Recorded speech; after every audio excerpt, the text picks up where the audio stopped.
노래만 잘하는 줄 알았는데 음악을 잘 만들기까지 하더군요. 그러더니 이제는 연기에도 도전해 작년 한 해에만 전미비평가협회 여우주연상과 크리틱스 초이스 여우주연상, MTV 영화제 최고의 배우상에도 뽑혔습니다. 누구냐고요? 바로 레이디 가가입니다. 레이디 가가는 위에서 언급한 배우로서의 화려한 수상뿐만이 아니라 작년 한 해 그래미에서 베스트 팝 듀오 그룹 퍼포먼스상과 베스트 팝 솔로 퍼포먼스상을 받았죠. 누구는 연기든 노래든 하나만 성공하기도 힘든데 세계적 대배우들과 실력파 뮤지션들 사이에서 정말 대단한 것 같습니다. 그런데 이런 대단한 레이디 가가의 새로운 앨범 런칭 소식에서 블랙핑크의 이름이 등장했습니다. 레이디 가가의 6번째 앨범이자 가장 기대받고 있는 새 앨범 크로마티카가 바로 그 주인공입니다. 이러한 사실은 앨범의 프리오더를 진행하던 와중 실수로 앨범의 트랙리스트와 앨범 자켓 사진이 공개되었는데 이 실수를 만회하려는 듯 1시간 뒤에 레이디 가가가 자신의 SNS를 통해 공식적으로 트랙리스트를 공개했습니다. 이번 앨범은 16개의 곡이 실리는 것으로 확인되는데 이 중 사워 캔디라는 곡에 블랙핑크가 참여했음이 공개되었습니다. 이제는 정말 K컬처의 힘이 반짝하는 한두 명의 스타에 의한 것이 아니라는 생각이 듭니다. 문화는 위대한 것이고 우리는 이제 그 출발점에 선 듯합니다. 부디 이러한 시작이 우리의 문화를 세계에 알리는 올바른 참병 역할이 될 수 있기를 기대해 보겠습니다. 얼마 전 칸 국제영화제 개막 연기 소식을 알려드렸었는데요. 그 이후로 칸은 베니스 영화제 등 다른 영화제들과 협력해 공동영화제를 논의한 등 영화제를 존속시키기 위한 활발한 활동을 이어가고 있습니다만 오늘 또 다른 행사의 개최 취소 소식을 전해드려야 할 것 같습니다. 세계 최대 규모의 팬 컨벤션이자 코믹스 판촉 행사 중 하나인 2020 샌디에이고 코믹콘이 코로나19로 인해 50년 만에 처음으로 개최를 취소하게 되었다고 합니다. 버라이어티 등 다수의 해외 연예 매체는 올해 7월 23일부터 26일까지 열릴 예정이었던 코믹콘이 취소를 결정했다고 보도했습니다. 이들 매체들에 의하면 올해는 취소되지만 21년에는 다시 열릴 예정이며 2020년 참가 배지를 구매한 참가자들은 환불하거나 2021년 배지로 변경할 수 있다고 밝혔습니다. 1970년부터 시작된 코믹콘은 코믹스의 팬, 작가, 셀러 등이 모두 모이는 연례 컨벤션으로 2000년 이후 헐리우드에서 코믹스 기반의 장르물이 인기를 끌기 시작하면서 그 규모가 급격히 팽창해 왔습니다. 때문에 이제는 단순히 코믹스 관련 셀러들뿐만 아니라 영화와 TV쇼의 주요 홍보 수단으로 사용되고 있으며 헐리우드 톱스타들이 직접 참석하고 주요 코믹스 기반의 영화 트레일러가 최초 공개되거나 캐스팅 및 라인업 발표 등의 첫 공개 역시 코믹콘에서 진행되는 경우가 많아 그 중요성이 점점 부각되고 있는 중이었죠. 지난해 열린 코믹콘에서는 마블 스튜디오가 어벤져스 엔드게임 이후 이어진 마블 시네마틱 유니버스 페이즈 4의 라인업뿐만 아니라 주요 캐스팅을 공개해 화제를 모으기도 했습니다. 안젤리나 졸리, 귀요미 마동석 등 이터널스의 출연진 역시 이날 코믹콘 무대에서 처음 등장한 바 있죠. 어서 이 위기가 잠들고 곧 우리가 좋아하는 것들을 마음껏 즐길 수 있는 시간이 되돌아오길 바라봅니다. 배우 샤를리즈 테론이 코로나19 사태 구호를 위해 100만 달러를 기부했다고 합니다. 한 매체에 따르면 샤를리즈 테론과 그녀가 운영 중인 재단은 코로나19 구호 노력을 위해 100만 달러를 기부했으며 이 중 절반은 코로나19 사태로 인해 생겨난 여성 피해자들을 위해 쓰일 예정이라고 합니다. 샤를리즈 테론의 아프리카 아웃리치 프로젝트는 Together for Her라는 주제 아래 기부금의 절반인 50만 달러를 가정폭력 피해자 쉼터와 여성 피해자들을 위해 싸우는 프로그램에 투입한다고 하네요. 재단은 성명을 통해 미국과 고향인 남아프리카에 지원할 것이라고 밝혔으며 이어 코로나19의 전 세계적인 확산으로 인해 사람들이 실내에서 생활하게 되면서 가정폭력을 경험하는 여성들의 삶은 훨씬 더 위험해졌다라고 재단의 지원 방향에 대해 설명했습니다. 남아프리카 공화국 출신인 샤를리즈 테론은 지난 2007년 자신의 이름을 딴 재단인 샤를리즈 테론 아프리카 아웃리치를 설립했으며 이를 통해 남아프리카 공화국의 에이즈 퇴치에 힘쓰는 등 활발히 활동하고 있습니다.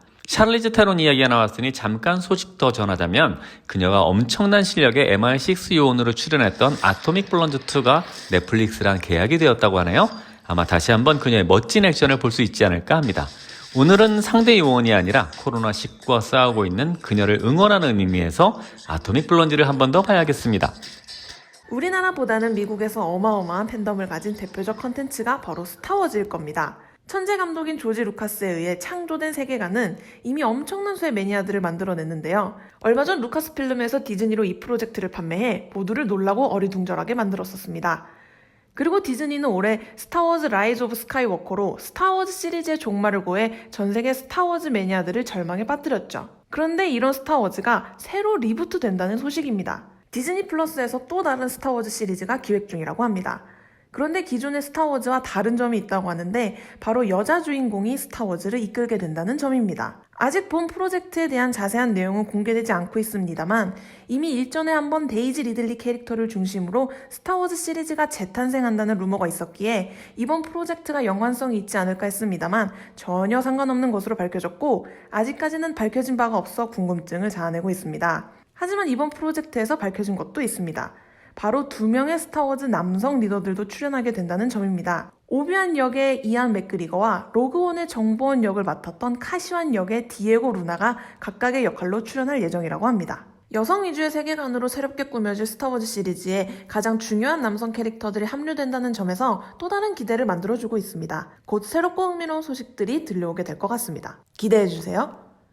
헝거게임 3 모킹제이의 감독인 프란시스 로렌스가 헝거게임의 프리퀄 감독으로 다시 돌아올 예정이며 원 프로듀서인 니나 제이콥스 또한 합류하기로 해 기대를 증폭시키고 있다고 합니다. 현재까지는 캐스팅이나 개봉 일자는 공개되지 않고 있습니다. 프리퀄의 시나리오 기반이 될 노래하는 새와 뱀의 발라드는 뛰어난 상상력으로 스릴감을 가지고 새로운 차원으로 스토리를 풀어가게 될 것이라고 합니다. 새롭게 시작되어지는 영화 헝거게임 프리퀄의 배경은 헝거게임 1 파넴의 불꽃으로부터 64년 전이며 18살의 코넬리우스 스노우를 만날 수 있을 것으로 보입니다. 또한 프리퀄에서 스노우는 10번째 헝거게임의 13지구 어린 여자아이의 멘토로서 선택되게 되는데 이와 같은 프리퀄의 스토리 설정은 팬들에게 큰 이슈가 되고 있다고 합니다. 이 영화를 재밌게 보셨던 분들이라면 한번 기대해 보셔도 좋을 것 같습니다. 솔직히 기대만큼 좋은 작품은 아니었기에 2가 나온다고 해도 그리 큰 기대가 되지는 않습니다만 그래도 캐릭터 자체가 매력적이니 다시 한번 기회를 줘도 되지 않을까 합니다. 바로 베놈의 후속작 베놈 Let There Be Carnage에 대한 소식입니다. 원래 계획대로라면 5월 10월 개봉 예정이었던 베놈은 아마 2021년 5월 말에 보실 수 있을 것 같습니다. 베놈은 원래 로버트 패틴슨의 배트맨 개봉 일정이 밀리게 되면서 대신 개봉을 계획했었는데요. 이번에 베놈의 개봉까지 밀리게 되면서 소니는 2020년 라인업을 다시 정리해야 하는 상황까지 직면했다고 하는군요. 헐리우드는 전체적으로 스튜디오들이 코로나 바이러스 팬데믹 사태로 극장들이 문을 닫자 전체적인 개봉 일정을 조정할 수밖에 없는 상황이 되었는데요. 조지아주는 다음 주부터 극장문을 다시 열어도 된다고 발표했지만 많은 극장 체인들은 빠르게 다시 영업을 재개할 수 없을 거라 생각하고 있다고 합니다. 심지어 블록버스터 시즌인 올여름 내내 멀티플렉스를 비롯한 극장 체인들이 영업을 하지 못한 채 가을을 맞을 것으로 예측하고 있다고 하네요. 현재 개봉이 확정된 영화로는 뮬란이 7월, 원더우먼이 8월 개봉을 계획하고 있지만 그마저도 다시 확실치 않은 상황이 되어가고 있다고 합니다. 미국에서 가장 신뢰받는 언론인 중 한 명인 앤더슨 쿠퍼가 락다운 해제를 요구한 라스베이거스 시장과 불꽃 토론을 했다고 합니다. 한쪽은 일을 하지 못해 생필품조차 구하지 못하는 사람들의 이야기를 했고 다른 한쪽은 목숨이 달린 문제에 대한 이야기를 했다고 합니다. 전염병이니까요. 어느 쪽이 옳은 상황 판단인지에 대해서는 매우 어려운 일인 것 같습니다. 그래서 이럴 때 있는 것이 복지라는 것인데 한 해 방위비로만 1,000조를 써서 일명 천조국으로 불리는 미국이 이런 혼란을 겪고 있는 것을 보니 꽤나 이상하다는 생각마저 듭니다. 우리는 우리가 성취한 것들에 대해 조금 더 바른 평가가 필요해 보입니다. 한 주간도 수고하셨고 잘 견뎌주셨습니다. 함께 해주셔서 고맙습니다.